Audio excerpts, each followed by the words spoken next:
خبر شامل کرتے ہیں گجرات سے۔ آج کی کرائم ڈائری سے رپورٹ کرے ہیں بیورو چیف مہر صدام۔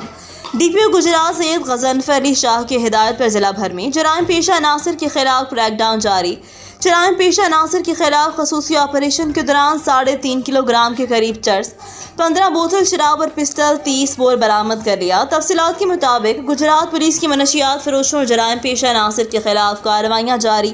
اس سلسلے میں ایس ایچ او تھانہ سٹی لالا موسیٰ نے اپنی ٹیم کے ہمراہ کارروائی کرتے ہوئے ایک ملزم عمران شہزاد ولد غلام نبی ساکن قادر کالونی سے 1170 گرام چرس، سید علی حسن ولد نثار حسین شاہ ساکن اسیرہ سے 1180 گرام چرس، عمیر رفیق ولد محمد رفیق ساکن مین بازار لالا موسیٰ سے 15 بوتلیں شراب برآمد کر لیں۔ تھانہ صدر سرائے ملک عالمگیر پولیس نے کارروائی کے دوران ناجائز اسلحہ بردار مختار اکبر ولد محمد اکبر قوم راجپوت سکنا بھلوال غربی کو گرفتار کر کے اس کے قبضے سے 30 بور پسٹل برآمد کر لیا۔ مزید ملزمان کے خلاف الگ الگ مقدمات کا اندراج کر کے مزید تفتیش شروع کر دی گئی۔